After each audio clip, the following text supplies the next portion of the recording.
Kenapa sih bisa diharamkan Ustaz? Katanya sebagian besar ini adalah fitrah kita menyukai hal seperti itu. Kenapa bisa diharamkan? Dan katanya hadis yang sering dijadikan dalil bahwa musik itu akan datang suatu zaman nanti akan menghalalkan sesuatu, ya itu cacat Ustaz atau bermasalah. Baik. Katanya Imam Bukhari tidak langsung mendengar dari gurunya Ustaz. Ini seperti apa Ustaz? Barakallahu fikum. Subhanallah, kok bisa sesuatu yang disenangi, sesuatu yang indah, kenapa diharamkan?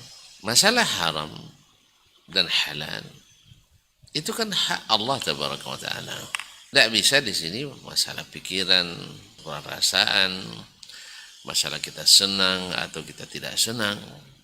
Sebab kalau yang dijadikan pondasi, landasan halal haram adalah senang tidak senang, suka tidak suka, itu hawa. Masalah musik di kalangan al-mutaqaddimin, termasuk al-a'immatul arba'ah,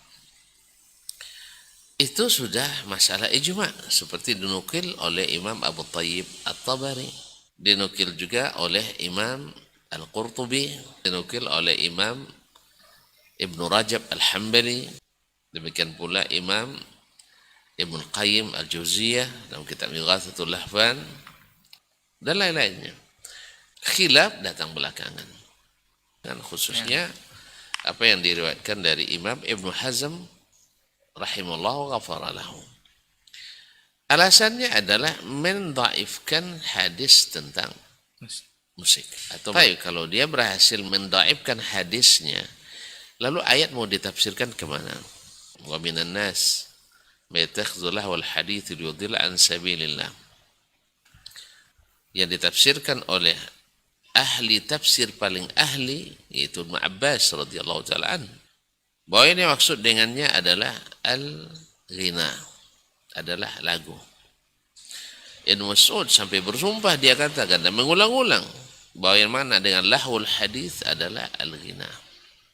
Ibnu Abbas sendiri, seperti yang dilakukan oleh Imam Ibnul Qayyim atau sebutkan Bukhari dalam Ighathatul Lahfan, datang kepadanya seorang laki-laki bertanya tentang alat-alat musik atau lagu itu halal apa haram. Ibnu Abbas mengatakan, saya tidak mengatakannya halal atau haram kecuali ada dalam kitabullah. Tetapi menurutmu, bila datang nanti pada hari kiamat, ghina ini masuk kelompok al-haq atau kelompok al-batil? Nah, dijawabnya masuk kelompok batil. Kan sia-sia tuh. Taib. Kalau gitu, enggak usah tanya lagi, antum sudah jawab. Dan para penyanyi, khususnya penyanyi di musim atau di masa kita hari ini, mereka paham betul itu. Ketika ada di antara mereka yang mengatakan, biarlah saya mau neraka, biar bisa konser di neraka nanti misalnya. Dia tahu tuh bahwa pekerjaannya itu membawa ke neraka. Allah musta'an. Dia sendiri yang bilang. Bilang biar bisa konser dengan rekan-rekan nanti di dalam neraka. Nasallallahu alaihi wasallam.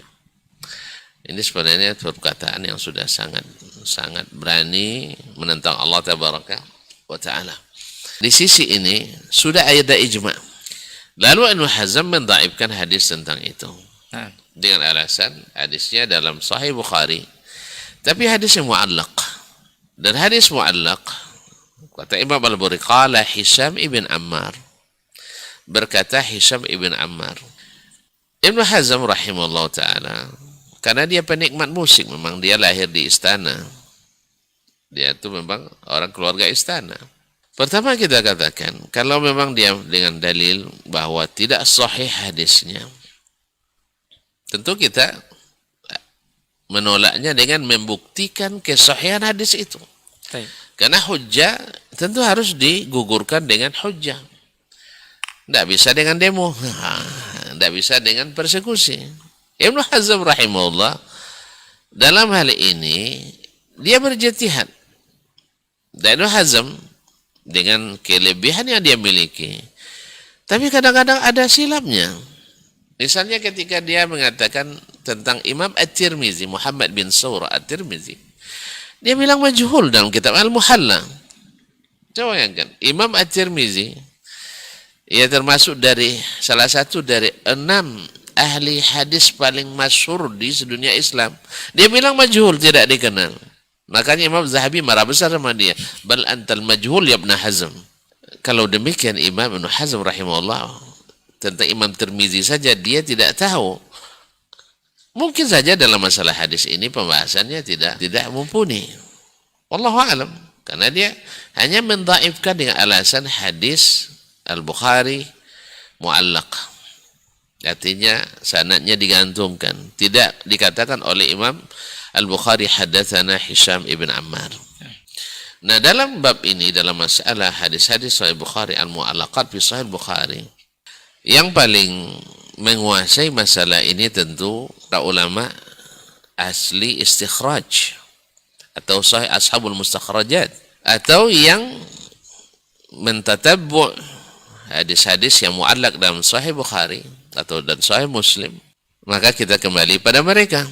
Maka kita dapatkan ashabul mustakhrajat seperti Abu Nu'aim misalnya dan Abu Bakar al-Ismaili mentakhrij hadis Sahih Bukhari, maka kita dapatkan dari riwayat yang lain seperti Abu Nu'aim, dari jalan yang lain, dari jalan Al-Baghawi, dia meriwayatkan daripada Abdullah ibn Muhammad al-Ju'fi al-Bukhari dari Hisham ibn Ammar sampai ke akhir sanad, bahwa sanad itu muttasil, sanad itu bersambung.